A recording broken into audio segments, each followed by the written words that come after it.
Hello. എന്താണ് ഓണമൊക്കെ ആയിട്ട് എല്ലാവരും ഓണാഘോഷത്തിലായിരിക്കുമല്ലേ?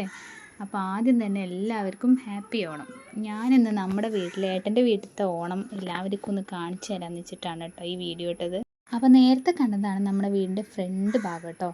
ഇതാണ് ഞാൻ ആദ്യം വേറെ വീഡിയോസിലൊന്നും ഇതുവരെ വീട് കാണിച്ചു തന്നില്ല. ഇതാണ് നമ്മുടെ ഫ്രണ്ട് ഭാഗം. ഇതാണ് വീടിൻ്റെ. മക്കളെല്ലാവരും കുളിച്ചൊരുങ്ങി അമ്പലത്തിലൊക്കെ പോയി പട്ടുപാവാടയും കാര്യങ്ങളൊക്കെ ഇട്ട് റെഡി ആയിട്ട് ഇരിക്കുകയാണ് ഓണത്തിന്. ഇന്ന് തറവാട്ടിൽ ഞങ്ങളുടെ വീട്ടിലാണ്, ഏട്ടൻ വേറെ വീട് വെച്ച് പോയിട്ടുണ്ട്. അപ്പോൾ ഇന്ന് തറവാട്ടിലാണ് ഓണം. ഇതാണ് നമ്മളെ വീടിൻ്റെ ഒരു വ്യൂ എന്ന് പറയുന്നത് കേട്ടോ. ഫ്രണ്ട് ഭാഗത്തുള്ളത് ചെറിയൊരു മീനുകളൊക്കെ ഉണ്ട്. മീൻ ഒന്ന് രണ്ട് കുറച്ച് മീനൊക്കെ ഉണ്ട് കേട്ടോ. ഗപ്പിയൊക്കെ ഉണ്ട്. മോനും അവൻ്റെ അച്ഛനും കൂടിയൊക്കെ ഉണ്ടാക്കി വെച്ചതാണ്. ഒരു വീഡിയോസിലും അങ്ങനെ വീടിൻ്റെ ഉൾഭാഗം ഒന്നും ഉൾപ്പെടുത്താൻ പറ്റിയിട്ടില്ല ഇതുവരെ. അങ്ങനെ എടുത്തിട്ടൊന്നുമില്ല. അപ്പം ഇന്നിപ്പോൾ ഒരു ഹോം ടൂറും കൂടി ആയിക്കോട്ടെ എന്ന് വിചാരിച്ചു. ഇനി നമുക്ക് ഓണസദ്യ ഉണ്ടാക്കുന്നതിൻ്റെ കാര്യങ്ങളിലേക്ക് പോവാം കേട്ടോ. ഇവിടെ പായസത്തിന് പാല് പിഴിഞ്ഞുകൊണ്ടിരിക്കുകയാണ് കേട്ടോ. നാളികേരപ്പാൽ പിഴിഞ്ഞുകൊണ്ടിരിക്കുകയാണ്. ഇവിടെ വീട്ടിൽ ചെറുപയർ പരിപ്പാണ് കേട്ടോ പായസം. എല്ലാവരും വീട്ടിൽ എന്താ പായസം? എല്ലാവരും ഒന്ന് കമൻറ്റ് ചെയ്യും കേട്ടോ. ഇതാണ് അമ്മ, അച്ഛനാണ് ഈ നിൽക്കുന്നത്. എല്ലാവരും ഓരോരോ പണിയിലാണ്. രാവിലെ മുതലേ തുടങ്ങിയതാണ്. എഴുത്തിയമ്മയാണത്. ഇതാണ് അച്ഛൻ്റെ അനിയൻ കേട്ടോ. ചെറിയച്ഛനാണ്. താഴത്താണ്, തൊട്ടടുത്ത് തന്നെയാണ് വീട് വരുന്നതൊക്കെ. മക്കൾ ഫുള്ള് ഫോണിലാണ്, ഗെയിം കളിച്ചിട്ടും പാട്ട് കേട്ടിട്ടും.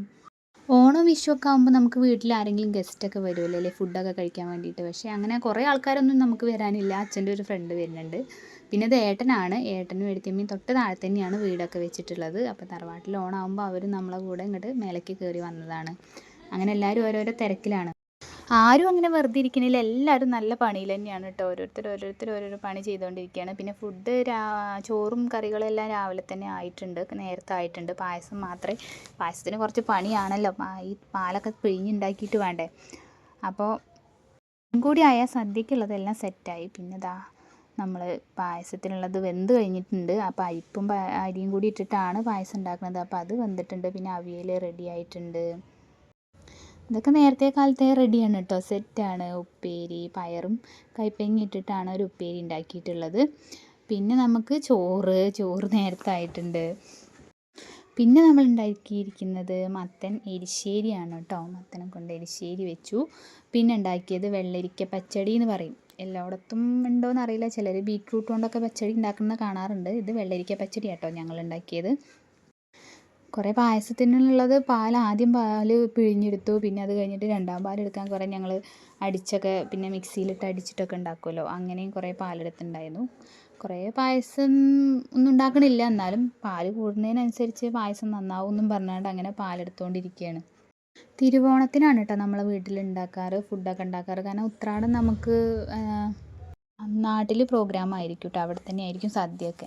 പിന്നെ പായസമൊക്കെ റെഡിയായി നമ്മൾ ഫുഡ് കഴിക്കാനിരുന്നു. ഇലയിൽ എല്ലാ വിഭവങ്ങളും വിളമ്പി അവർ മൂന്നാളും ആദ്യം ഫുഡ് കഴിക്കാനിരുന്നു. ഇനി 2-3 ദിവസം സദ്യ തന്നെയായിരിക്കും. എല്ലായിടത്തും അങ്ങനെ തന്നെയാണ്. നിങ്ങളുടെ വീട്ടിലെ ഓണമൊക്കെ എങ്ങനെയായിരുന്നു എല്ലാവരും കമൻറ്റ് ചെയ്യുക. അപ്പോൾ ഇതൊക്കെയാണ് നമ്മുടെ ഓണം. ഇനി നമ്മൾ ഫുഡൊക്കെ കഴിച്ച് കഴിഞ്ഞ് കുറച്ച് കഴിഞ്ഞാൽ ഞാൻ എൻ്റെ വീട്ടിലേക്ക് പോകും. ഏട്ടനും ഞാനും മക്കളും കൂടി വീട്ടിലേക്ക് പോകും. അപ്പോൾ മക്കൾ ഫുഡ് കഴിച്ചു. പിന്നെ അത് കഴിഞ്ഞ് ശേഷമാണ് നമ്മൾ ഫുഡ് കഴിച്ചത്. അപ്പോൾ ഇതൊക്കെയാണ് നമ്മൾ ഓണം. അപ്പോൾ എല്ലാവരും ഇഷ്ടപ്പെട്ടാൽ ലൈക്ക് ചെയ്യുക.